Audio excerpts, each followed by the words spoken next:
नमस्कार, times now Navbharat पर आप सभी का बहुत स्वागत है। मैं हूं सुशांत सिन्हा। टाइम्स नाउ नवभारत पर लगातार एक मुहिम के तहत हम इस देश के अंदर, सेक्युलर देश के अंदर वक्फ कानून को लेकर चर्चा कर रहे हैं कि क्या एक सेक्युलर देश में एक धर्म विशेष को कुछ खास अधिकार मिलने चाहिए। और जब हमने इस पर चर्चा की और इसके बारे में और जानकारियां जुटाने की कोशिश की तो देश के अलग अलग हिस्सों से ऐसी खबरें आने लगी, जिसको लेकर जब बातें होने लगी तो ये यकीन बढ़ने लगा कि देश में इस कानून को लेकर बहस और आगे जानी चाहिए और वक्फ के अंदर भी अगर कुछ गड़बड़ियां हैं जिससे मुसलमान भी प्रभावित हो रहा है तो उस पर चर्चा होनी चाहिए। तमिलनाडु में एक गांव जो हिंदू बहुल गांव है उसको वक्फ की प्रॉपर्टी बता दिया गया। उत्तर प्रदेश के अंदर ऐसे केसेस निकल आए जहां चंद्रशेखर आजाद के नाम पर पार्क है उसको वक्फ की प्रॉपर्टी बता दिया गया। अलग अलग जगह, दिल्ली, कहीं आप कहीं की बात कर लीजिए, ऐसे मामले सामने आ रहे हैं और इसीलिए आज हम इस पर चर्चा करने जा रहे हैं। हमने खास मेहमानों का पैनल बनाया है। विष्णु जैन जी हमारे साथ जुड़ रहे हैं, तालियों से स्वागत कीजिए।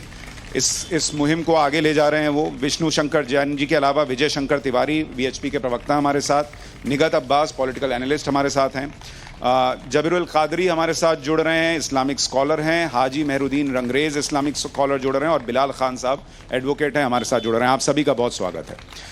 विष्णु भाई, मुझे याद है कि हमने पाठशाला में इस कार्यक्रम में चर्चा की थी सबसे पहले और उसके बाद अब देश भर में अलग अलग चैनल्स, अलग अलग मंच पर इसकी चर्चा हो रही है और जैसे जैसे केसेस सामने आ रहे हैं, क्यों आपको लगता है कि ये एक्ट जो है वक्फ एक्ट, क्या ये खत्म होना चाहिए और अगर नहीं हुआ तो इसका भारत के लिए क्या परिणाम होगा? देखिए सुशांत जी, सबसे पहले आप सबको नमस्कार, आपके सारे दर्शकों को नमस्कार। और जो मैंने आपकी पाठशाला में ये मुद्दा उठाया था कि वक्फ एक्ट 1995 अनकॉन्स्टिट्यूशनल है, इल्लीगल है, आर्टिकल 301 का उल्लंघन है, वायलेशन है, उसका कारण ये है, मैं सबसे ड्रैकोनियन सेक्शन आज आपके माध्यम से इस देश के सामने रखना चाहता हूँ। सेक्शन 40 सब क्लॉज 3 जो ये कहता है कि वक्फ बोर्ड किसी भी संपत्ति को वक्फ संपत्ति घोषित कर सकता है, चाहे वो ट्रस्ट की हो चाहे वो सोसाइटी की हो, और जिसकी संपत्ति घोषित की जाएगी उसको भी नहीं बताया जाएगा कि उसकी संपत्ति वक्फ संपत्ति घोषित हो चुकी है। जहां पे वो संपत्ति दर्ज है उसके ऑफिस में बताया जाएगा। अगर फॉर एग्जांपल मेरी संपत्ति सोसाइटी में दर्ज है, सोसाइटी रजिस्ट्रेशन एक्ट के तहत, तो रजिस्ट्रार ऑफ द सोसाइटीज को बताया जाएगा और वहां पे हमें पता है कितने कम्युनिकेशंस फेंके पड़े रहते हैं। तो मतलब जब मैं उस प्रॉपर्टी को बेचने नहीं जाऊंगा या उसमें कुछ फेरबदल करने नहीं जाऊंगा, मुझे पता ही नहीं चलेगा कैसा नहीं चलेगा। जब आप फाइनली कर रहे होंगे कुछ तो आपको 4 साल 5 साल बाद पता चलेगा कि वो संपत्ति वक्फ संपत्ति घोषित हो चुकी है। तो आज प्रॉब्लम यह है, मेरा इससे कोई विरोध नहीं है कि वक्फ हो या ना हो, मेरा उससे विरोध नहीं है। जहां पे वक्फ एक्ट हिंदुओं पे अप्लाई हो रहा है, मुझे लगता है मेरे मुस्लिम यहाँ पे पैनलिस्ट जो हैं मेरे भाई, वो इस पे अपनी राय रखें। वक्फ एक्ट 1995 हिंदुओं पे कैसे अप्लाई हो सकता है? आज कोई मुझे पता है, और ये बात मैं बहुत दृढ़ता से, बहुत ही मजबूती से पूछना चाहता हूं, कोई भी हिंदू इंडोमेंट एक्ट चाहे किसी भी राज्य में बनाओ, क्या वो मुस्लिम्स पे अप्लाई होता है क्या? एक बात बताएं, मैं उसके बाद एक शब्द नहीं बोलूंगा, क्योंकि प्रॉब्लम यह है, पहले जो वक्फ एक्ट का आप स्वरूप देखेंगे, चाहे वक्फ एक्ट 1913, वक्फ एक्ट 1923, वक्फ एक्ट 1936, वक्फ एक्ट 1954, इसमें वक्फ एक्ट नॉन मुस्लिम, और वक्फ एक्ट 2010 तक नॉन मुस्लिम्स पे अप्लाई नहीं करता था। सुप्रीम कोर्ट का डायरेक्ट जजमेंट आया हुआ था कि वक्फ एक्ट नॉन मुस्लिम्स पे अप्लाई नहीं करता है। 2013 में कांग्रेस सरकार ने सेक्शन 6 में बड़ी बदमाशी करके पर्सन इंटरेस्टेड को पर्सन एग्रीव्ड कर दिया और ये जजमेंट आ गया कि नहीं, अब ये नॉन मुस्लिम से भी अप्लाई करता है। तो आपका अपना इंटरनल डिस्प्यूट है। अगर शिया जो ओरिजिनल स्वरूप था, इसका इंटेंशन ये था कि शिया वक्फ है कि सुन्नी वक्फ है, अगर वो डिस्प्यूट है तो वो वक्फ ट्राइब्यूनल में जाएगा जहां पे इस्लामिक लॉ के जानकार होंगे, उसके बाद हाई कोर्ट और उसके बाद सुप्रीम कोर्ट, और वो अपने इंटरनल मैनेजमेंट के लिए था। जहां पे वक्फ एक्ट हमारी प्रॉपर्टीज को घोषित कर रहा है वक्फ प्रॉपर्टीज, और उनके पास एक अपर है, उसके बाद हम कोर्ट जाएं, मुझे इस प्रक्रिया से, जिसमें ज्ञानवापी में भी ये हुआ, जिसको कहा जा रहा था कि ये वक्फ की प्रॉपर्टी है और इसको ट्रिब्यूनल में ले जाना चाहिए। मुझे ये बताइए बिलाल भाई कि आप भी वकील हैं, आपके हिसाब से क्या ये सेक्युलर देश में कानून सेक्युलरिज्म को बढ़ावा देता है और जो उनकी चिंताएं हैं क्या आप उसको वाजिब मानते हैं? देखिए, वक्फ एक्ट मैं आपको बताना चाहूँगा सुशांत जी, ये वक्फ एक्ट 1995 की जो बात कर रहे हैं भाई, उसमें सारी चीज़ें जो हैं वो अभी आपको मालूम है, वक्फ का जो मसला है वो हमारा अपना पर्सनल भी चीज़ है, इसमें हिंदू मुस्लिम की तो कोई बात ही नहीं होनी चाहिए। अब ये जानबूझ के इसमें ये हमारे जो आपके राइट्स हैं वो आपको कबूल हैं, हम इसमें कोई इंटरफेयर नहीं करेंगे। हिंदू मुस्लिम का कोई मैटर नहीं है। वर्क की जो ज़मीनें हैं, जो हमारे बुज़ुर्ग थे, जो हमारे दादा परदादा हैं, वो वर्क करके चले गए। जैसे कोई मदरसा चल रहा है, वो बहुत टाइम से वहाँ इस्लामिक चीज़ें चल रही हैं, तो उसको घोषित हमने इस्लामिक तरीके से यूज़ में ले लिया। चाहे मस्जिदें वहाँ पर बन गई या मदरसे वहाँ पर खुल गए, सारी चीज़ें हो गई, उसमें हम इंटरफेयर नहीं करेंगे। जैसे आप इन्होंने कहा कि हिंदू एक्ट के अंदर कि हमारी कुछ चीज़ों पर वक्त को लेकर और ये मसला हो गया, ये उठ गया, तो वो चीज़ें पर्सनल चीज़ें हैं। अब मैं अपनी वक्त कर देता हूँ, मेरी संपत्ति है, मैं कह दूंगा भाई ये मेरी यहाँ पर इतनी संपत्ति है, मैं वक्त कर देता हूँ, तो वो मेरा पर्सनल मैटर हो गया, उसमें मैं कर सकता हूँ। नहीं, लेकिन बिलाल भाई, जैसे अभी तमिलनाडु की घटना सामने आई, पूरा हिंदू बहुल गांव है, वहां मंदिर है जो सैकड़ों साल पुराना है, वो वक्फ की प्रॉपर्टी हो गए। कैसे, ये कैसे संभव है? ये आरोप जो हैं वो देश के अलग अलग हिस्सों में अगर लग रहे हैं कि वक्फ जो है वहां एक मजार हो, एक मस्जिद हो, उसको अपनी प्रॉपर्टी घोषित कर देता है, इसमें कहीं तो 10% ही है, लेकिन 10% है तो वो चिंता वाजिब है ना भाई। रेलवे के बाद और डिफेंस के बाद सबसे ज्यादा प्रॉपर्टीज वक्फ के पास है। ये वक्फ की जो ज़मीनें हैं आज से नहीं है, ये अभी टॉपिक जो उठ रहा 2022 में उठ रहा, 1934 के एक्ट की बात बताई, फिर 1954 के अंदर, फिर 1995 की बात की। ये अब से नहीं चल रहा है। अभी जो आपने बात पूछी है उसका मैं ये जवाब देना चाहूँगा। जिस तरीके से ये सारी चीज़ें बताई गई कि ये वक्त की वहाँ अगर वहाँ ऐसा कुछ है तो उसके लिए कोर्ट है, कोर्ट जाइए आप, कोर्ट से अगर आप, पर सर वो ट्रिब्यूनल जाना पड़ता है ना, वो कोर्ट नहीं जाना पड़ता। तो वो नहीं, ट्रिब्यूनल में जाएंगे, उसमें भी सारी चीज़ें होंगी। हम अपनी वक्त की जो हमारा वक्त बोर्ड है वो उसमें लड़ेगा। अच्छा, एक मिनट, मैं विजय जी आपके पास आऊं, मैं आ रहा हूं, एक मिनट विजय जी आपके पास आऊं, उससे पहले एक बात ये बताइए, ट्रिब्यूनल में जाने में क्या दिक्कत आती है? देखिए, ट्रिब्यूनल में जो सेक्शन 83 में कॉम्पोजिशन है ट्राइब्यूनल का, उसमें लिखा हुआ है कि इस्लामिक लॉ का जानकार उसमें बैठेगा। तो जो सिविल कोर्ट है, जो सेकुलर कोर्ट, सेकुलर संविधान के अंदर एक सिविल कोर्ट बनाई गई है। आज अगर हिंदू मुस्लिम के बीच का झगड़ा है, ज्ञान व्यापी हो, मथुरा हो, तो हम सिविल कोर्ट में जाएंगे ना, क्या हिंदू ट्राइब्यूनल चले जाएंगे जहां पे हिंदू लॉ का जानकार बैठा? आज मैं अपने भाइयों से पूछना चाहता हूं जो ईमान में विश्वास रखते हैं और इक्वालिटी में विश्वास रखते हैं, आज अगर मैं हिंदू ट्राइब्यूनल बना दूं और कहूं मेरे आपके बीच का झगड़ा है, उसमें एक जज जो बैठेगा वो हिंदू लॉ का जानकार होगा, तो क्या इनको मान्य होगा? क्या आप भी कहेंगे कि एक न्यूट्रल कोर्ट होनी चाहिए, एक न्यूट्रल फोरम होना चाहिए? और मैं अपने भाई को यहाँ कहना चाहता हूँ, बिलाल भाई को, यहाँ पे मसला ये नहीं है कि आप वक्फ नहीं कर सकते, आप करिए, अपनी खुद की संपत्ति अल्लाह को डेडिकेट करिए, डोनेट करिए, हमें कोई दिक्कत नहीं।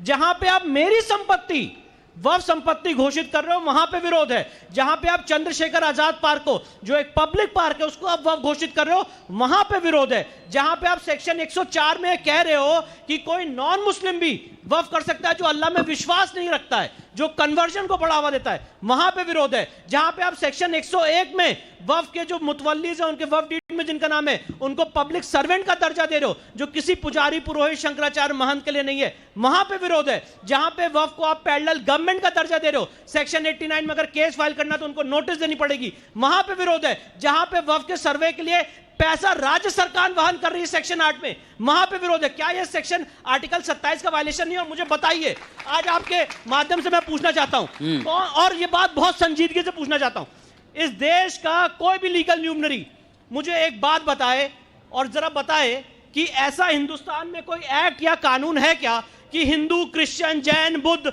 पारसी की संपत्ति के लिए सर्वे किया जाएगा और उस सर्वे का खर्चा राज्य सरकार वहन करेगी? मैं उसके बाद एक शब्द नहीं बोलूंगा। सुशांत कादरी साहब, ऐसा कानून इस देश के अंदर है? देखिए, मेरे मोहतरम दानिशवर ने जो कहा, हमारी औकाफ या हमारी जो वक्फ की ज़मीनें हैं वो आज से नहीं, जब से इस्लाम आया वक्फ का कानून साथ में था। 1450 साल 1450 साल के लगभग हो चुका है। कोई भी किसी गैर मुस्लिम की, हिंदू की, सिख की, ईसाई की कोई भी संपत्ति को हम वक्फ नहीं कर सकते।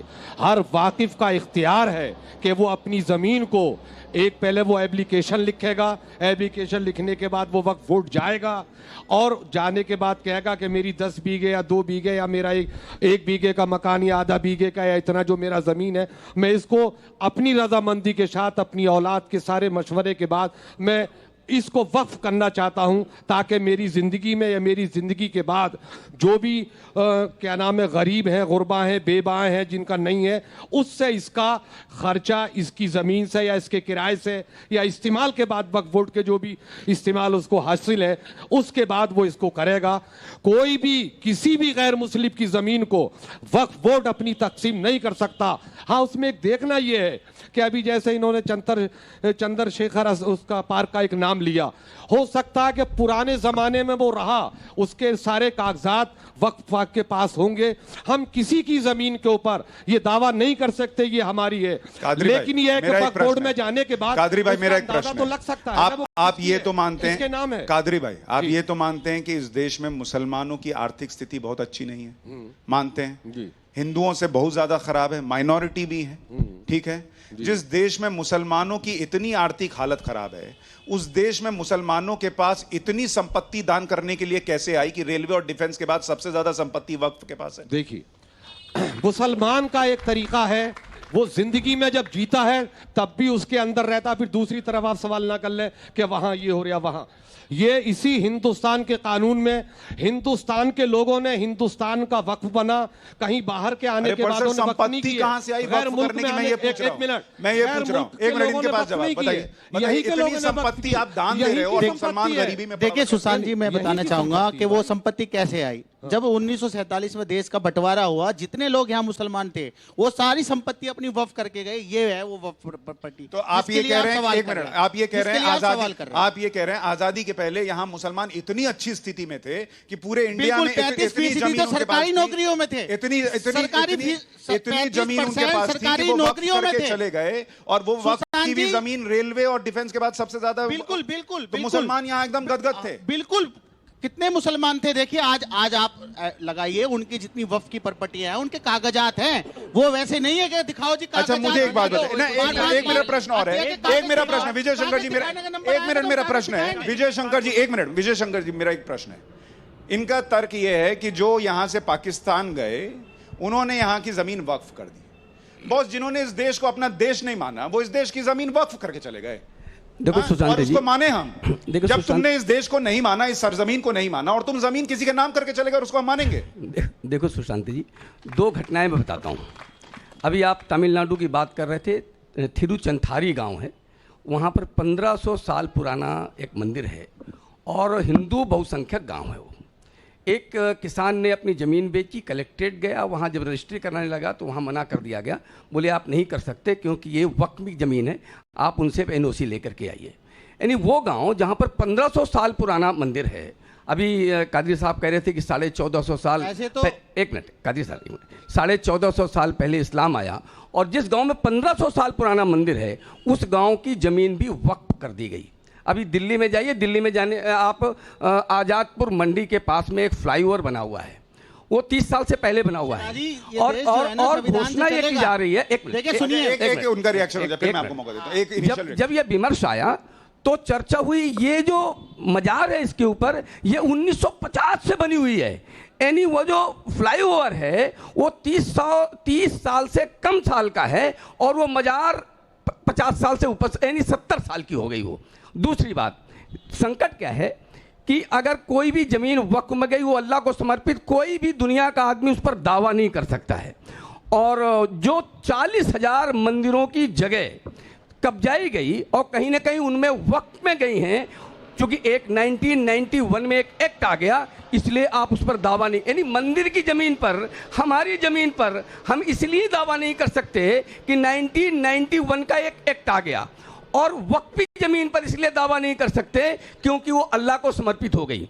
मैं कहता हूं कि ये जो विमर्श है ये कहाँ जाएगा, कहाँ खड़ा होगा? मैं बताता हूं। ठीक है, एक मिनट निगत अब्बास, आपके हिसाब से क्या इस कानून में आपको कोई दिक्कत दिखती है? वक्फ कानून में दिक्कत दिखती है, वक्फ बोर्ड में दिक्कत दिखती है, हिंदू मुसलमान का मसला है, देश का मसला है, कहाँ खड़ा है ये मसला? बहुत ही अच्छा लगता है, कानों को सुनने में बड़ा मजा आता है जब हमारे को पैनलिस्ट ये कहते कि देश संविधान से चलेगा। अगर संविधान से चलाना है तो वक्फ तो कभी इसका पार्ट था ही नहीं और ना ही कभी हो सकता। क्या हम इस तरफ जा रहे हैं कि अभी जो ये वक्फ की जो यहाँ पे बातें कर रहे हैं कि ऐसा तो नहीं है कि हम मॉडर्न बाबर की बात कर रहे हैं, उसने तो वहां पर मस्जिद बनाई थी, मंदिर तोड़कर हम वक्फ बोलकर बना देंगे? यहाँ पर यही हो रहा है ना। आप एक तरीके से एक लीगल तरीका, एक मिनट, मैं किसी के बीच में नहीं बोली, यहाँ पर आप अच्छी से बड़ी डिसेंट सी पाथ ले रहे हो कि मैं लीगल तरीके से बात करूंगा, मैं कोर्ट में जाऊंगा, पर अंत में करूंगा वही जो बाबर ने करा था कि मंदिर तोड़ूंगा और मस्जिद बनाऊंगा और नाम दे दूंगा कि पाकिस्तानी यहाँ छोड़कर गए थे। अगर पाकिस्तानी छोड़कर गए थे तो अपने दिल में इतना बूता रखो कि दौर उनके मुंह पे फेंक के मारो। नहीं चाहिए हमें भीख, उनकी भीख से या उनकी संपत्ति से हमें हमारे देश में कुछ बनाना ही नहीं। और अगर बनाना है तो बनाओ ना स्कूल, बनाओ ना कॉलेज, बनाओ ना अस्पताल, बनाओ ना वो चीज जहां से आपके बच्चे हिंदुओं से आगे निकल सके। आप यही चाहते हो ना? ठीक है, इसका जवाब दीजिए। एक मिनट, फिर आ रहा हूं आपके पास। हाँ सुशांत जी, अभी हमारे नहीं, पहले तो इसका जवाब दीजिए कि आपने कहा पाकिस्तान जो लोग चले गए उनकी जमीन छोड़कर चले गए, वो उनको पाकिस्तान में जमीन मिल गए और यहां वाली वक्फ करके चले गए, क्यों? देखिए ये जो बंटवारा हुआ था ना, ये भी बंटवारा जो हुआ था उसी के दौरान ये सारी बातें बाकायदा दर्ज है, ये सब चीजें। दूसरी निकट हमारी बहन बता रही है 75 सुनिए एक बार सुशांत जी, मेरी बात सुनिए। 75 साल हो गए देश को आजाद हुए। आप ये बताइए, जितने हमारे 3 पैनलिस्ट बैठे, कि किस मुसलमान भाई ने कौन सी एक हिंदू भाई की जमीन कब्जा कर मस्जिद बनाई हो? कोई नहीं मिलेगा आपको ऐसा कोई सबूत। अगर हमारी मस्जिद है, अगर हमारी मस्जिद, बताइए आप दीजिए ना सबूत। और सुनिए, मैं बताता हूँ, एक मिनट सुनिए सुशांत जी। अभी जैन साहब भी बोल रहे थे। जैन साहब, आपके बहुत सारे मंदिर तोड़कर, बुद्धिस्टों के मंदिर तोड़कर इन्होंने, सिन्हा साहब ने वहां पर अपने मंदिर बनाए हैं। ये इतिहास है इस देश का। मुसलमानों ने नहीं किया। आप उसकी लड़ाई नहीं लड़ेंगे, मगर आप लड़ रहे किस पर? ज्ञानवापी पे लड़ाई लड़ रहे, आप मथुरा पे लड़ रहे। आप इस देश में जो है ना, जो थोड़ी लेके आए हैं, जो बीच में खाई डालने का काम कर रहे हैं ना हिंदू मुसलमान का, ये अच्छा नहीं कर रहे। देखिए, मैं एक बात बोलूं, ये देश जो है ना, आप संविधान को मानते हैं नहीं मानते? आप बताइए, आप संविधान को मानते हैं नहीं मानते? जैन साहब, आप खाई पैदा कर रहे हैं ना इस देश में, ठीक है, बताइए ना, आप उसे चैलेंज करिए। सुशांत जी, जिस हिंदुस्तान ने, जिन हिंदुओं ने, मुझे कोई इसमें कहने में शर्म नहीं है, मैं एक मुसलमान हूं, एक शिया हूं, मेरे एंसेस्टर्स ईरान से थे, हम माइग्रेट होकर यहाँ आए, इस सरजमीन पर सजदा करते हैं। और आप ये कह रहे हैं कि हम और ये लोग यहाँ पर जिन्होंने हमें पनाह दी सुशांत जी, हिंदुओं ने मुसलमानों को पनाह दी, आप यहाँ पर ये किसने पनाह दी? हम तो पहले से यहाँ पर मौजूद हैं। अरे पनाह नहीं दी, हमारे पास चॉइस थी, हम नहीं गए। हमें भारत मैंने ये आजादी की बात नहीं करी, उसको पहले की करी, इसलिए हमने इसे चुना। ये आजादी की बात, हम किसी अरे ये की 1947 की बात नहीं कर रही है, इतिहास की बात कर रही है। ये जो आप बता रही है ना, अरे 47 की बात नहीं बता रही है, जिसका कोई तर्क नहीं है आपके पास। 47 की बात ही नहीं करी थी। बात किस बात पे हो रही है और आप एक मिनट, बात जैन किस साहब, पे कर रही है, ये मेरे तर्क मेरे भाई ने यहाँ पे कहा, आपको जब एक मिनट बोले मत। नहीं, अरे वो 47 की बात नहीं कर रही, यहाँ पहले सुन तो। मेरे भाई ने यहाँ पे कहा कि जैन के मंदिर हिंदुओं ने तोड़े और मैं उसके लिए कुछ नहीं कर रहा हूँ। मैं इनको ये बताना चाहता हूँ, ये थोड़े अपने फैक्ट चेक करें। कुतुब मीनार 27 जैन मंदिर और हिंदू मंदिर को तोड़ के उसके मलबे से बनाया गया था, उसकी लड़ाई मैं लड़ रहा हूँ।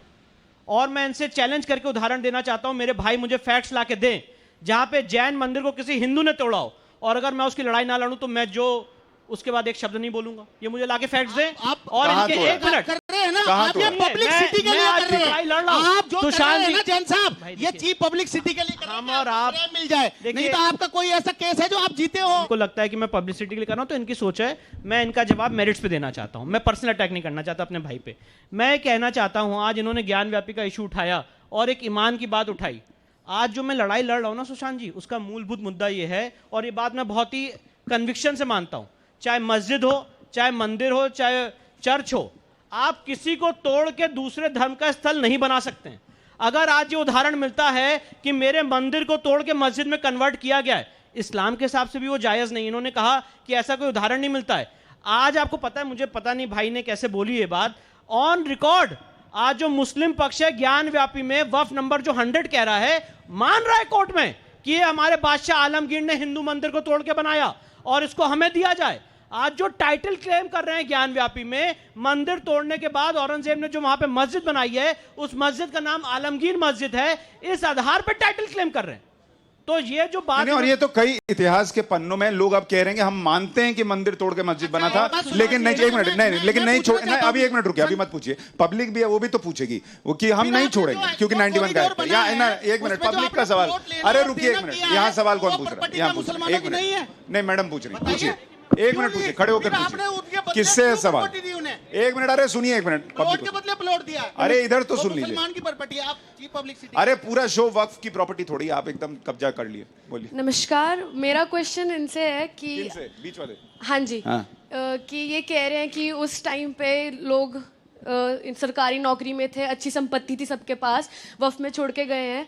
आज सर्वेस पे बेस्ड है, इतनी सारी मेरिट्स पे बेस्ड है, फैक्ट्स पे बेस्ड है, आपकी कम्युनिटी क्यों नहीं आगे बढ़ रही है? फिर अगर उस टाइम पे इतनी संपत्ति थी तो ये बताइए, इतनी संपत्ति आजादी के पहले थी, आप क्यों नहीं बढ़ रही? अब तो इतनी सच्चर टेक्नोलॉजी कमेटी, है। सुनिए बहन, मेरी सच्चर कमेटी की रिपोर्ट आई और रंगनाथ मिश्रा की कि मुसलमानों की हालत देश में दलितों से बदतर है, मगर कोई भी सरकार उस सिफारिश को लागू करने का काम लेकिन नहीं आप कर ही रही। चुनते रहे, हमें पीछे, आप कांग्रेस पार्टी को वोट देते रहे। देखिए मैं आज आपके मन से कांग्रेस कह रहा पार्टी हूं को वोट सुशांत जी, देते रहे। मैं आपके मन से कह बिलाल रहा हूँ, भाई, जो मैं अगर बिलाल आज भाई, हम पीछे हैं ना, ये कांग्रेस की देन है, कांग्रेस ने हमें पीछे किया। लेकिन आप फिर भी हमें वोट बनने कांग्रेस नहीं को ही दिया। देंगे, हमें आप बात फिर नहीं भी करने दी। वोट कांग्रेस को ही देंगे, मैं लिख के देता हूं, नहीं, क्योंकि वो डरा के चले अब जाएंगे। मुसलमान जो है ना, उसको देखता है वो- तो कौन कौन सुनिए। उनके लिए काम करेगा। ठीक है, एक मिनट। अभी 1991 प्लेसेस ऑफ वर्शिप एक्ट की बात कर रहे थे। वो जो कानून बना है ना, वो पार्लियामेंट से बना है, वो किसी के घर से नहीं बना है। अभी ये बात कर रहे थे कि वो बना के हमारे ये Citizenship मजबूरी कर दी Amendment है। Act क्यों लाया? पार्लियामेंट सुनिए, लाई कि नहीं? सीए भी तो पार्लियामेंट लाई, वो पूछ रहे उसका तो बड़ा ट्रिपल विरोध तलाक भी पार्लियामेंट लाई, जो तो आपके वो मन पास कर। हुआ ना, वो अभी तो स्टे लग गया ना सुप्रीम कोर्ट से सीए पर। अभी अरे पास भाई, हुआ। पर वो भी तो वहीं से ना, पास मैं हुआ बता रहा हूँ ना, आप ये सुप्रीम चाहते हैं कोर्ट कि कोई लेके देश के अंदर कोई कानून नहीं बने। जो पहले कानून बन चुके हैं उसको या तो खत्म करा दीजिए। मोदी जी आके कहते हैं कि इस कानून को हम खत्म करने चाहते हो जाएंगे, लेकिन इसको मुद्दा बनाने की कोशिश मत करिए। अभी बहन ने कहा कि हमने बहुत बड़ा हिंदुओं ने यहाँ एहसान करा, एहसान करने की जरूरत नहीं है। नहीं, एहसान नहीं करा। चॉइस इंडियन है। देखिए, हम सुशांत जी, एहसान नहीं करा, सुनिए, एहसान सुनिए, नहीं सुनिए, करा। नहीं करा। सुशांत जी, मैं एक बात यहाँ पे कहना चाहता हूँ। मुसलमानों एक का मिनट, इतिहास एक एक बार मिनट, पढ़ लेते एक मैडम मिनट। आप भी। यहाँ सुशांत इतने जी, युवा देश के बैठे अंदर हैं। हम सब मिलकर बिलाल भाई, हिंदुओं, मुस्लिमों, बिलाल भाई, ईसाइयों मैं के साथ रहते हैं। मैं बस इतना कह लेकिन रहा हूँ। जानबूझकर एक प्रोपेगेंडा नैरेटिव में सुशांत चलाइए जी, आप। बिलाल भाई, मैं एक मिनट आ रहा हूँ, एक मिनट बात जैन साहब आ रहा हूँ करने मैं। की बिलाल भाई, बात मैं इतना सा कह रहा हूँ कि अगर देश के संविधान पर विश्वास करते हैं कि संसद में कानून बना है, तो वही कानून ट्रिपल तलाक का संसद में बना है, उसका आप विरोध करते हैं। सीए का कानून संसद में बनता है, आप उसका विरोध करते हैं। लेकिन 95 का एक्ट आपको स्पेशल पावर दे देता है, तो वो आपको पसंद आता है, उसका आप विरोध नहीं करते। यूनिफॉर्म सिविल कोड का भी करेंगे ये। यूनिफॉर्म सिविल कोड संसद से आ जाएगा, चलेगा आपको? काम ये ना बात मैं बताऊं। ब्लूप्रिंट नहीं। 75 साल हो गए आपको ये बात कहते बोलते कहते। हुए। आज तक आप ब्लूप्रिंट नहीं एक बना मिनट। सके ना सरकार। यहाँ इतने युवा बैठे हैं, हाथ उठा के बताइए, हाथ उठा के बताइए, आप में से कितनों को लगता आपने है? माना? एक मिनट, एक कोर्ट मिनट। से फैसला हुआ, राम मंदिर का किसी मुसलमान ने जो है ना, सिर्फ बात कर सकती है, उसका कोई हम ब्लूप्रिंट अपने आपके हिंदू पास भाइयों की नहीं है। इज्जत करते हैं। हाँ। इस देश के अंदर जब राम भाई, मंदिर का फैसला है, किसी आपको मुसलमान ने हिंदुओं कोई की तो प्रोटेस्ट नहीं किया। हमने सम्मान से माना, सारी चीज मानेंगे, सुशांत आगे जी, भी मानेंगे। सुशांत जी, मैं एक लेकिन बात उससे कहना पहले चाहता आप ज्ञानवापी पर सुशांत जी, मुद्दा बनाकर मैं एक बात बैठे हुए कहना हैं। चाहता हूं। ठीक है, एक सेकंड। ज्ञानवापी का जो है कोर्ट में सर्वे भी हुआ, आगे भी कार्रवाई होगी। मेरे भाई 22 तारीख को वकील पता हैं, चल जाएगा मैं आपको। बाकी दो पैनलिस्ट की बात मान सकता हूँ, वो लीगल पर्सन नहीं है, शायद जवाब नहीं देंगे। जी। पर मैंने जो लीगल आर्गुमेंट्स रेज किए कि क्या ऐसा कोई क्वेश्चन या ऐसी कोई प्रोविजन किसी और समुदाय के लिए, मेरे भाई ने आंसर नहीं किया। आज आप मेरे पे यहाँ पे पर्सनल अटैक करो, डिबेट को डिरेल करो, जो भी करना है करो, पर मुद्दा यही रहेगा कि वक्फ एक्ट 1995 में जो आपको असीमित अधिकार दिए गए हैं, वो सही है कि गलत है। मैं ये आज यहाँ के डिबेट का टॉपिक है, तो इस डिबेट के टॉपिक पे मुझे लगता है किसी पैनलिस्ट ने नहीं बोला। और जो मैंने क्वेश्चन पूछा सेक्शन 8 का कि वक्फ के सर्वे का खर्चा राज्य सरकार कैसे वहन कर रही है, और सेक्शन 104 में एक नॉन मुस्लिम उसको कैसे वक्फ कर सकता है, इस्लामिक लॉ के भी खिलाफ है, इसका इन्होंने किसी ने बिलाल भाई, जवाब इसका नहीं जवाब दिया। है, इसका डायरेक्ट दिया जवाब। कि कोई भी गैर मुस्लिम को जबरदस्ती नहीं कर सकता। अरे ये पर मैंने कानून आपका में जवाब 4 दिया। में लिखा हुआ है, कानून में लिखा है आपने ना। वक्फ एक्ट में वही लिखा तो है, इसका विरोध कर सेक्शन रहे हैं। 104 तो वो मेरा उसी के खिलाफ तो किसी- विरोध है। हमारा जब वाकिफ वक्फ करने के लिए जमीन जाता तो अपनी तरफ से लिखता है, वो जाके वहां एप्लीकेशन पेश करता। मैं वही वहां कह वो रहा हूं, कहता, सर, वही अब कह वो रहे हैं किसने सर लिखा कि कानून में ये कानून कांग्रेस में सरकार ने ये प्रॉब्लम है। ताकत दे दी ना, ये गड़बड़ कर दिया। वो ताकत वापस लेने की बात, वक्फ खत्म होने की बात नहीं हो रही है, वक्फ लेकिन ये एक्स्ट्रा जमीन पावर्स की हमारी बात। मुझे थी, यहाँ हमारी इतने नहीं युवा है। बैठे हैं, हाथ नहीं उठाकर आ गया। बताइए, और आप में से बिहार के कितनों को आपको लगता है आपको ये प्रॉपर्टी वक्फ कितनी एक्ट में जो है? पावर्स मिले हैं ये तो खत्म उसको होने लाना चाहिए? पब्लिक कितनों में। को लगता है? उसको देखा जाए। सबको लगता है? बताइए, देश के युवाओं को भी लगता है। क्यों लगता है ये बताइए आज आया है क्या जरा, वक्फ क्यों का लगता कानून आप बता है? रहे हैं? नहीं, अब तो आज नहीं आया तो नहीं हटेगा, आज नहीं आया है तो नहीं तो हटेगा। मतलब क्या चाह रहे हैं, इस सरकार में कानून हटा दें जो भी मुसलमानों को चीजों में है? तो आप मान रहे हैं, हाँ, निकला ना कि जो मुसलमानों के फेवर में है। आपको यही दिक्कत बात हो रही मैं है। कह रहा हूं ये वक्त की कि जमीन जो हमारी है। कानून बने वो ये सेकुलर आठ लाख बने, सुनिए, फेवर में ना मुंह से बने। निकल गया, गलत बात। ये मुंह से 8 निकल गया लाख इनके। 54,000 कि जो कानून जो मुसलमानों हमारे के फायदे का है वो फेवर कानून में हटेगा। है। एक मिनट, ना आप उधर सुनिए, आपके मुंह से निकल गया। आगे, हाँ, एक मिनट। यही तो पेट में दर्द है, असली दर्द समझ में आ रहा है। सर मैं ये सबसे पूछना चाहता हूँ, अगर हम मानते हैं कि हिंदू मुस्लिम सब एक है, इस देश में समान है, तो जो हमें संविधान मिला है तो हम क्यों ना हम सब मिलकर उसी के साथ चले? हमें अलग से कोई और दूसरा कानून, चाहे वक्फ का कानून हो या कुछ और भी, उसकी जरूरत क्यों पड़ रही है वो भी हमें? संविधान के अंदर ही आता है भैया। ये नहीं, देश संविधान से चलता है और नहीं, जहाँ पे अगर चीजें ऐसी कही जा रही हैं, कुछ लोग हैं इस देश अगर में ऐसी चीजें जो इसको कही जा हिंदू रही हैं, राष्ट्र सर, बनाना चाहते हैं। सर आप मेरी बात सुनिए, इस देश को हिंदू राष्ट्र जहाँ बनाना पे चाहते अगर हैं। ऐसी अच्छा, वक्फ एक्ट में आपको पावर ना मिले तो हिंदू राष्ट्र बन जाएगा। मुसलमानों की वक्फ की संपत्ति से दिक्कत है, इनके कपड़ों से दिक्कत है, इनके खाने से दिक्कत है, इनके रहने से दिक्कत है, हर चीज से, इनके बुरखे से दिक्कत है, इनके हिजाब से दिक्कत है, सारी चीजें मुसलमानों की कानून की हो रही है। 2014 के बाद सारे मसले मुसलमानों के खिलाफ हो रही है। ये जो नैरेटिव सेट किया जा रहा है ना सुशांत जी, रंगरेज भाई, मुझे बिल्कुल देश के लिए अच्छा नहीं हो रहा। रंगरेज भाई, अगर वक्फ एक्ट से स्पेशल पावर्स मुसलमानों से ले ली जाएगी तो ये हिंदू राष्ट्र बन जाएगा। तो जब स्पेशल पावर दी गई है तो ये इस्लामिक राष्ट्र है। देखिए, मैंने पावर की बात नहीं की, तो किसकी मैंने बात की कि मुसलमानों से नफरत के लिए कैसे कैसे आपसे कुछ जो गलत दिया है, हिजाब पे बात हो रही। विजय भाई, ये मुसलमानों से नफरत का मामला। एक मिनट, नफरत का मामला, इनको सुन लें। सारे कानून क्या हमारे लिए या कैसे इनके लिए कानून नहीं है? ना हिंदू के लिए कानून है, आप बना दीजिए कानून को बदल अभी दीजिए। 2-3 प्रश्न खड़े हो गए। नहीं ना है कानून, हिंदू को नहीं तो दिया। बताइए ना, बदलिए क्या कानून छीन ले को। हिंदू से? जब है ही नहीं अरे हिंदू का, तो बदलिए क्या ना कानून अभी को, चाहिए 2-3 कौन? प्रश्न खड़े हो गए। अभी बार बार ये कहा गया कि हम बाई चॉइस यहाँ रुके हैं, बाई चॉइस यहाँ रुके हैं।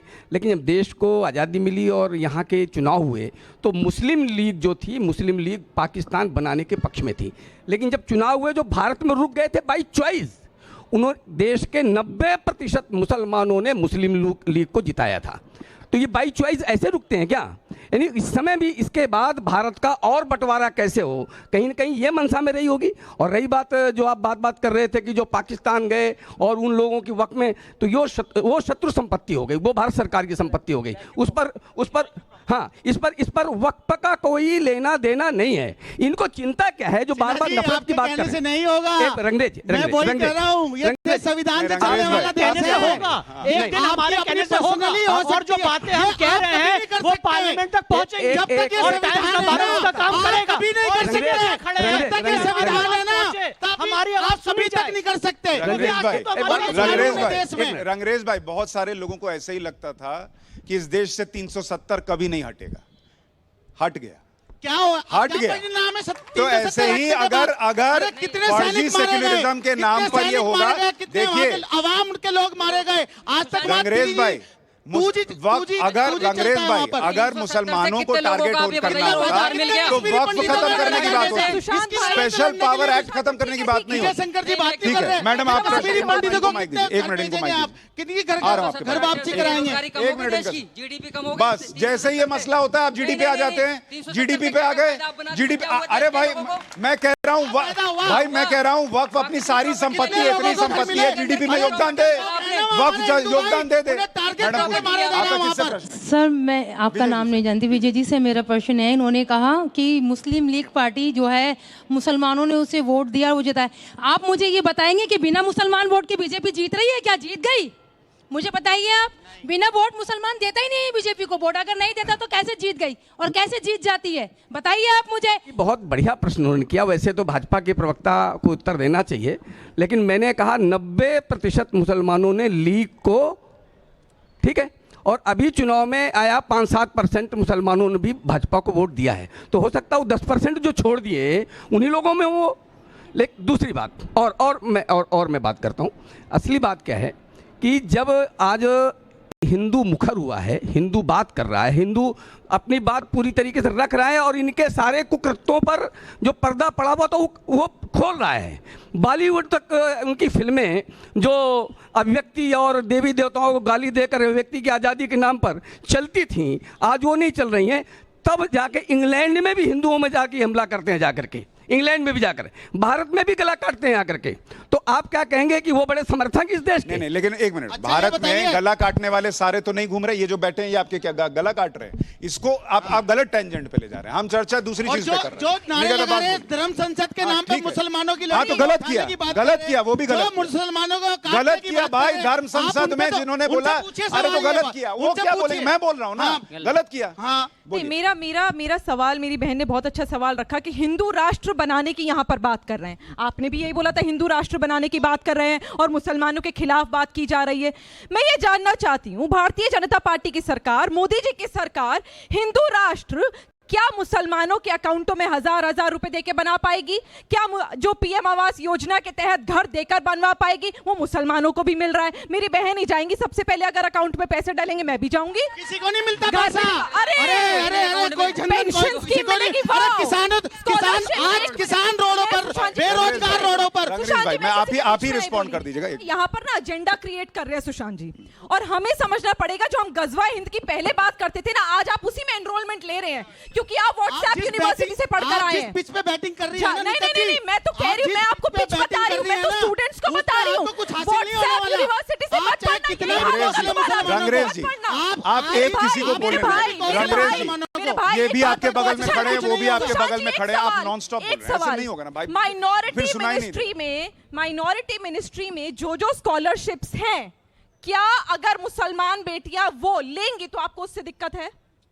नहीं दिक्कत है ना। तो अगर वो दिक्कत नहीं है तो आप यहाँ आज भारतीय जनता पार्टी की सरकार के खिलाफ बात कैसे कर सकते हो? क्योंकि जब हमारी बेटियों को मुफ्त पढ़ाई मिलती है, जब फॉरेन भेजा जाता है, तब आप लोगों को दिक्कत नहीं होती। ठीक है, मैं थोड़ा अब हम थोड़ा टॉपिक से भटक रहे हैं, हम वक्फ पर हैं, वक्फ पर। एक मिनट, क्योंकि आप भाजपा की ठीक है नेता उसमें। हेलो, जय हिंद सभी को यहाँ पर। सर मेरा क्वेश्चन आपसे है वक्फ को लेकर कि मेरे को एक प्रश्न का सवाल अभी तक नहीं मिला कि वक्फ के अंदर आपने कहा अगर अपनी प्रॉपर्टी आप दोगे तो वो तो ठीक है, वो तो सर ने भी कहा ठीक है, बट वक्फ के अंदर आप पब्लिक प्रॉपर्टी कैसे ले सकते हो? मेरा वो सवाल नहीं मिला अभी तक। एक मिनट, लेट मी कंप्लीट। और चंद्रशेखर आजाद पार्क जैसे कि प्रयागराज में, मैं प्रयागराज से हूँ, मेरे दादा दादी भी प्रयागराज से हमेशा से रहे, मैंने कभी उनके मुंह से ये नहीं सुना कि प्रयागराज की चंद्रशेखर आजाद पार्क किसी की प्रॉपर्टी थी। वो हमेशा से पब्लिक प्रॉपर्टी थी, है और मेरे ख्याल से रहेगी। एक पॉइंट मैं और रखना चाहूंगा सर कि क्या वक्फ जो प्रॉपर्टीज हैं, क्या उसका कोई यूनिवर्सल एक्सेप्टेड लीगल डॉक्यूमेंट है, या वक्फ के नाम पर ज्यादातर देश की प्रॉपर्टी हड़पना जाया जा रहा है? ठीक है बिलाल भाई, एक मिनट, वो चूंकि वकील है उनको जवाब दें। जैसे भाई ने सवाल किया कि वक्फ की प्रॉपर्टी जो है वो मुसलमानों का अधिकार है, जो हमने हमारे बुजुर्गों ने, हमारे बाप दादाओं ने वक्फ की है वो। उसके अलावा जो प्रॉपर्टी पर आप बात कर रहे हैं कि मेरी पर्सनल प्रॉपर्टी को आप वक्फ में करना चाह रहे हैं, तो उस पर कोई नहीं करना चाह रहा। मुझे दिखा दीजिए जहाँ ये कर रहे हैं, उस पर सारी चीजें चल रही हैं, कोर्ट में भी प्रोसीजर भी है, सारी चीजें सुनिए। पूछ लेता हूँ, वो इसकी लड़ाई लड़ रहा है। जवाब देता हूँ। इस पर किसने हड़पी मुझे बता दीजिए, जो ताजमहल की प्रॉपर्टी बनाकर किसने हड़पी? कौन सा हिंदू भाई की हड़पी प्रॉपर्टी? एक मिनट, दोनों लोग एक साथ गए तो थे कोर्ट ताजमहल के लिए। मैं नहीं गया था, मेरी बात तो सुन लीजिए। नहीं, आप इतना गुस्सा नहीं होना चाहिए है ना, वो आप ही का तय कर रहे हैं। अरे भाई वो नहीं गए, जबरदस्ती उन पे लाद रहे हैं, आप गजब बात कर रहे हैं। मैं क्या कह रहा हूँ, ताजमहल इस समय आर्कियोलॉजिकल सर्वे के कंट्रोल में, भारत की धरोहर है, उसको वक्फ संपत्ति किसने घोषित किया? वक्फ बोर्ड ने। इस समय archaeological survey of India appeal में है सुप्रीम कोर्ट में, और सुप्रीम कोर्ट इनसे कह रही है भैया जो शाहजहां ने इसको वक्फ किया उसका डॉक्यूमेंट दे दीजिए। अभी तक डॉक्यूमेंट नहीं दे पाए। बेट द्वारका को वक्फ किसने घोषित किया? सूरत में म्यूनिसिपल कॉर्पोरेशन को वक्फ किसने घोषित किया? तमिलनाडु में अभी कितने सारे गांव को और मंदिर को वक्फ किसने घोषित किया? ज्ञान व्यापी को, मथुरा को, आपने क्या कहते हैं भोजशाला को वक्फ किसने घोषित किया? तो सवाल यह है, आज आप अपनी खुद की सेल्फ एक्वायर्ड संपत्ति जो नीट एंड क्लीन आपने एक मुसलमान ने अपने जीवन में अर्जित की है, उसको अल्लाह को दान करें, डेडिकेट करें, कोई दिक्कत नहीं है। जहां पे आप विष्णु शंकर की, विजय शंकर की, मेरी बहन की संपत्ति वक्फ संपत्ति घोषित कर रहे हैं, वहां पे दिक्कत है। ये पॉइंट इसका जवाब मैं पूछना चाह रहा हूं। आज से 53 साल पहले मथुरा की जमीन का बाकायदा दोनों ट्रस्ट बैठ के बातचीत हुई और जगह गलत गई, मगर आज फिर आप विवाद मैं बताऊं, आपका काम विवाद खड़ा करना है। ये बाकायदा सुशांत जी, मैं जवाब दूं?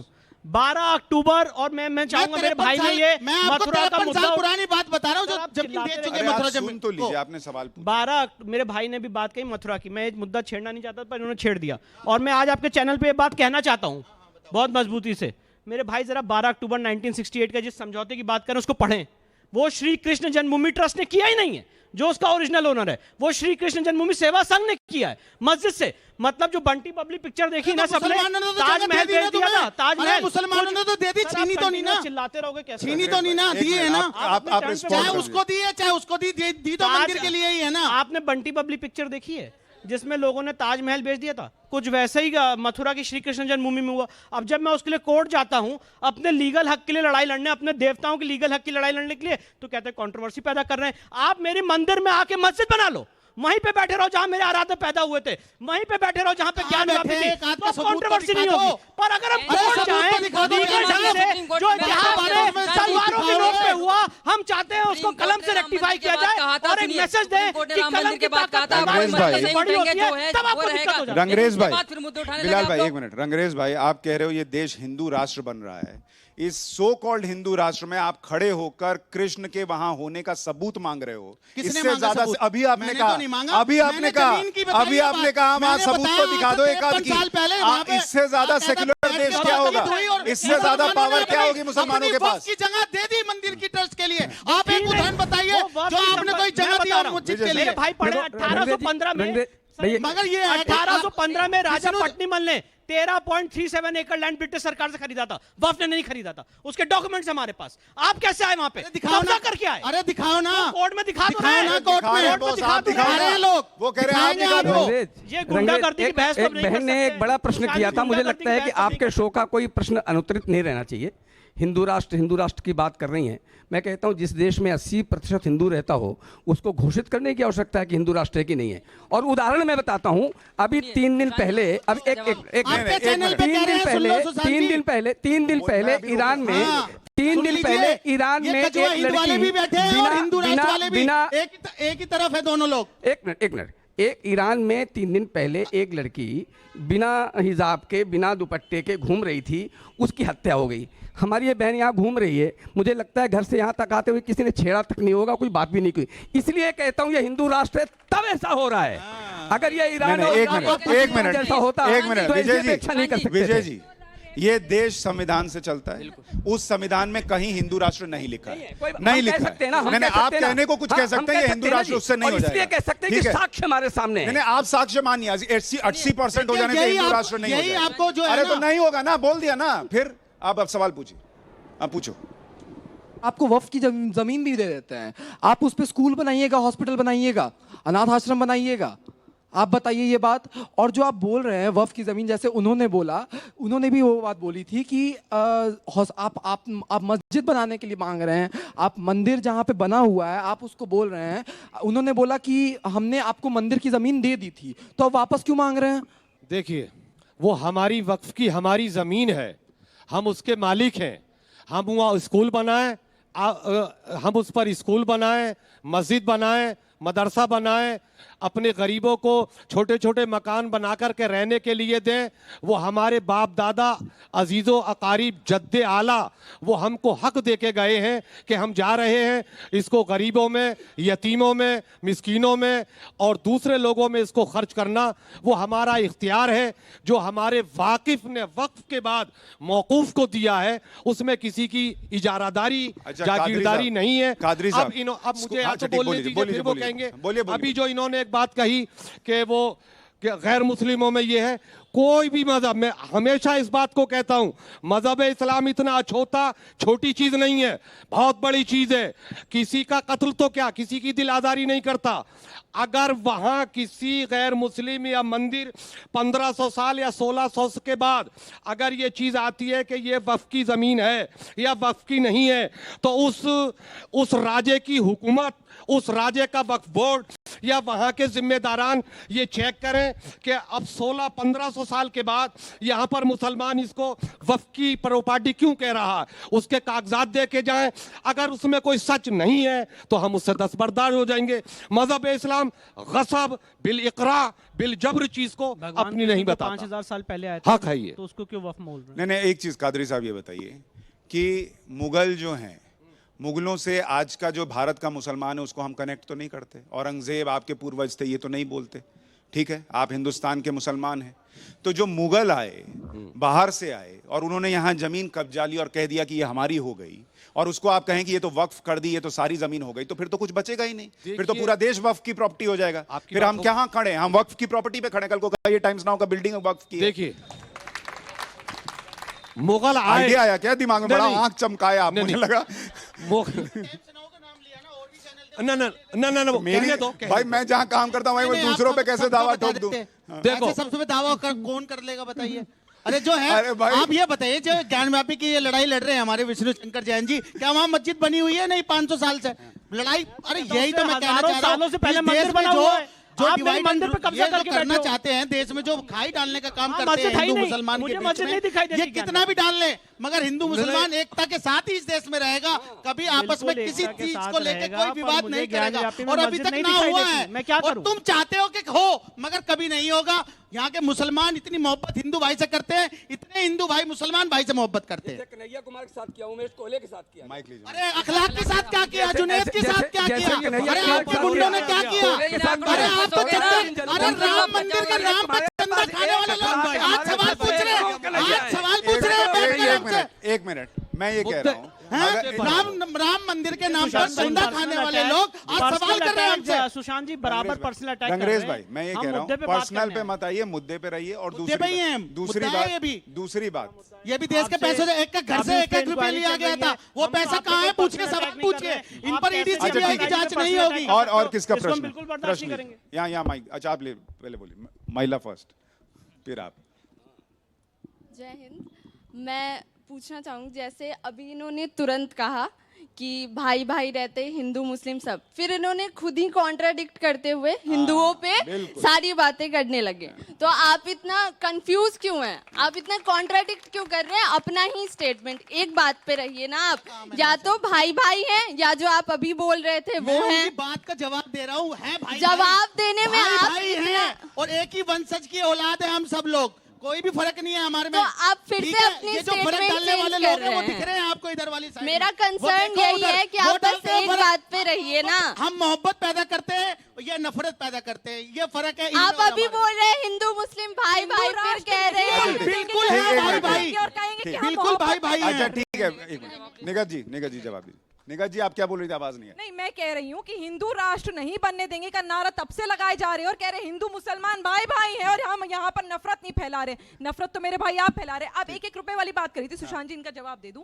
इन्होंने कहा 1-1 रुपया हर घर से लिया गया है राम मंदिर बनाने के लिए, अपनी इच्छा से दिया। मैंने तो नहीं दिया, वो क्या है ना, नहीं सुशांत जी वो क्या है ना, मैं दे दूंगा अपनी इच्छा से, मेरे घर से लिया नहीं। अंग्रेज जी सुनिए, क्या है ना, आपके पाकिस्तानी भाई जो है ना वो वक्फ में तो दे के गए, मंदिर के लिए दे के नहीं गए। हमने यहाँ पर अपने दिल से सीना ठोक के पैसा दिया कि बनाओ राम का मंदिर वहीं बनेगा। धरोहर है ना जिससे, सुनिए ताजमहल 7वां अजूबा किसने बनाया? मांगते हो हम दे रहे सरकार। प्रधानमंत्री जी सुनिए सुनिए सुनिए, जहाँ से तिरंगा लहराते हैं ना वो भी मुगलों की संपत्ति है। मुगलों से नफरत, यही बात है, यही सोच के खिलाफ विरोध है। जो यहाँ पे ताजमहल है, लाल किला है, ये मानते हैं और फख्र करते हैं कि मुगलों ने बनाया। और मैं यही बताना चाहता हूं कि मैं आर्य सनातन वैदिक हिंदू धर्म को, जो हमारे पुरखे और पूर्वज जो मुगलों से नहीं जोड़े जाते हैं, उनकी संस्कृति उनकी सभ्यता को रेस्टोर करने का काम कर रहा हूं। अगर वो इनको नफरत लगती है तो इनको अपनी बिलाल सोच भाई, रखें। एक मिनट बिलाल भाई, हिंदू देखिए, हिंदू मुस्लिम एकता होनी चाहिए, इससे किसी को इनकार नहीं, लेकिन ये एकता कैसी है? हमने कहा क्या तोड़वाने के लिए? आप जब कह रहे हैं उनको नहीं तो मैंने कहा कि ताजमहल जो है वो एक शिवलिंग था, वहां पे हम ढूंढेंगे, अपनी रिसर्च करेंगे। आप यहाँ पे लड़ना चाहते हो, आप अगर सुप्रीम कोर्ट से आपको झटका लगा, आपको कैसे मदद देंगे? जो है ना खराब करना चाह रहे हैं, आप हमारे मस्जिद बना लो और हम उसके रेस्टोरेशन की लड़ाई अरे रंगरेज भाई इनको भी बोलना, हमें अधिकार है, आप लड़ाई लड़ेंगे, बिल्कुल लड़ेंगे, अपने जैन मंदिरों की लड़ाई लड़ो ना। बिल्कुल लड़ रहे। मैंने आपको एग्जांपल दिया, 27 जैन मंदिर और हिंदू मंदिर की लड़ाई लड़ रहे हैं, आपने उसका कोई काउंटर नहीं किया। मैं तो कहता हूँ काउंटर करें। एक मिनट रुकिए, एक मिनट, बहुत देर से सुना, एक मिनट रंगरेज भाई, एक मिनट, हिंदू मुस्लिम भाई, हिंदू मुस्लिम भाई, हिंदू मुस्लिम भाई, एक मिनट, हिंदू मुस्लिम भाई, हिंदू मुस्लिम भाई तब से गा रहे हैं, और जैनियों के मंदिर की लड़ाई वो लड़ेंगे, आप नहीं लड़ सकते। हिंदुओं के मंदिर की लड़ाई आप कहाँ लड़ते हैं? कहाँ लड़ते हैं? हिंदू के मंदिर की लड़ाई हिंदू लड़ेगा और आप हिंदू मुसलमान भाई हैं। मैं बोलना नहीं चाह रहा था, मैं बोलना नहीं चाह रहा था। आपके हम इनके साथ खड़े हैं, हम इनके साथ खड़े हैं, हिंदू मुस्लिम के साथ खड़े हैं, साथ खड़े हैं, साथ खड़े हैं। एक और एक 11 होते हैं और बाबरी मस्जिद की लड़ाई लड़ने के लिए कोर्ट में खड़े हो जाएंगे, इनके साथ खड़े हैं। ये जो विभाजनकारी मानसिकता है, मैं एक बात कहना चाहता हूँ, अगर ये कभी जैन फिलॉसफी को समझ जाएंगे और जैन धर्म का इतिहास पढ़ेंगे, मैं आपके चैनल के माध्यम से कहना चाहता हूँ, जैन और हिंदू एक ही समाज का, एक ही घर का अभिन्न अंग है, अलग नहीं है। जैन और हिंदू एक हैं। आप हमें लड़ाने का काम ना करें, हम आपस में उसी देश की बेटी थी ना, वो पाकिस्तान की नहीं थी। आपने आज तक आवाज उठाई जो उनको वहाँ से जो रिलीज मिला है, बलात्कार हुआ उस बेटी का, उस पर आपने एक बार भी लफ्ज नहीं बोला। आप बात कर रही है हिंदू मुस्लिम पाकिस्तान की, आप ये नहीं बात करेंगे हिंदुस्तान में जो मुसलमानों के साथ हो रहा है उस पर कोई बात नहीं करेंगे। बिलाल, पाकिस्तान में शिया के जुलूसों पर देश में आग लगाने की बात करेंगे हिंदू मुस्लिम। अभी तलाक से अगर आपकी बहन सशक्त हो रही है तो देश में आग कैसे लग रही है? केस में आपने एक बार भी नहीं बोला। तलाक रिहाई मिली पर आप सवाल उठाती। मैं मानता हूं हम इस देश की बेटी है, मुसलमान की बेटी है, मुसलमान की बेटी है, बिल्कुल बिल्किस बानो जिसके साथ बलात्कार हुआ। लेकिन आपने एक बार ये नहीं कहा कि उनको रिलीज नहीं होना चाहिए था, उसमें राजनीति करते। मुझे अच्छी लगती है, आपको बड़ी आग लग रही है उससे। देश का जो हिंदू भाई है हमारा 2014 से पहले पिटना था, इस देश में नहीं जाता था क्या? पूरी डिबेट को शोर में, पूरी डिबेट को शोर के बाद ही असली आजादी हिंदू भाइयों को मिली। उससे पहले हिंदू भाई पिट रहा था, बिल्कुल बेहाल था, देश में कुछ भी नहीं था। 2014 के बाद ही सारी इनको वो मिली। अभी 20% और 80% की बात करी ना आपने हिंदू राष्ट्र बनाने, उससे पहले देश के हिंदुओं की बात आपने नहीं करी। उससे पहले याद नहीं आई आपको हिंदू पिट रहा था या नहीं पिट रहा था? 2014 के बाद आपको याद आ रही है? मैं कह रहा हूँ, सुनो बिलाल, पहले शिया सुन्नी भाई भाई का नारा लगा लो, फिर हिंदू मुस्लिम भाई भाई का बात करना। मैं ये कह रहा हूँ, और ये आपका भाई कह रहा है हिंदी चीनी भाई भाई, वैसे हिंदू मुस्लिम भाई भाई की बात कर रहे हो। मोदी जी के आने के बाद ही असल में आजादी मिली है। इससे पहले 1947 की आजादी नहीं मानते ये लोग मानते हैं। और टाइम्स नाउ के नव भारत के प्रोग्राम में कैसे आप हिंदू मुसलमान करते हैं? लास्ट प्रश्न ले रहा हूं, पूछिए। मेरा क्वेश्चन ये है कि पहले तो मैं शुरू से सुन रहा हूं, सर ने कहा कि वक्फ के तहत अगर कोई भी अपनी जमीन देना चाहता है तो उसकी परमिशन के बगैर वो जमीन नहीं ली जा सकती। तो फिर तमिलनाडु में जो मंदिर गया वो किसकी परमिशन से दिया? हिंदुओं ने अपने परमिशन से तो नहीं दिया होगा। हिंदू आस्था कभी भी ये गवाही नहीं दे सकती कि वो अपना मंदिर दे दे। दूसरी बात, जैसे सर ने अभी कहा कि हिंदू मुस्लिम भाई भाई है और उनको सिर्फ जवाब देने के लिए उनकी भावना बदल गई, सिर्फ जवाब देने के लिए आपकी भावना बदल गई, तो ये किस तरह की भावना है? नहीं, हमने साफ जवाब दिया था। नहीं, इनको रंगरेज जी को कह रहे हैं, रंगरेज जी को जो इनके आका है ना, आरएसएस के चीफ मोहन भागवत जी, उन्होंने कहा है कि मुसलमान जो है ना हमारे वंशजों में से हैं और हमारे भाई हैं। और मगर उन्होंने एक बात और कही थी जो मैं आज आप पैनल के, और आपको शायद पता ना हो, उन्होंने कहा था हर जगह मस्जिदों में शिवलिंग तलाश करने की जरूरत नहीं है।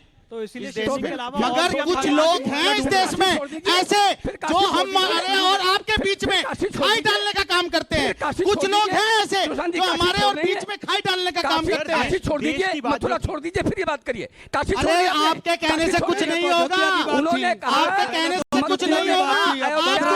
करते रहिए हिंदू भाइयों का 10-15% मुस्लिम भाइयों से 100% हिंदू भाइयों को डराकर अपना वोट बैंक तैयार करते रहिए। आप काशी और जिस दिन हिंदू भाई को समझ आ गई ना, वो तुम्हारे वोट बैंक बिल्कुल बंद कर देगा। कहाँ चले जाते हो आप? मैं कहता हूँ आप मथुरा और काशी छोड़ने की बात करिए पहले, फिर पूजनीय सरसंघचालक जी की बात करिए। पहले अयोध्या की बात आई। नहीं, एक मिनट, आप कोई लड़ाई नहीं लड़ेंगे आज के बाद। अंग्रेज भाई, मैं वाइंड अप कर रहा हूं। आपका कंफ्यूजन है, हिंदू मुस्लिम भाई है, लेकिन सारे मसले जो हैं वो कोर्ट में हल होंगे, वो बाहर हल नहीं होंगे। मसले भाई के कोर्ट में हल होते हैं।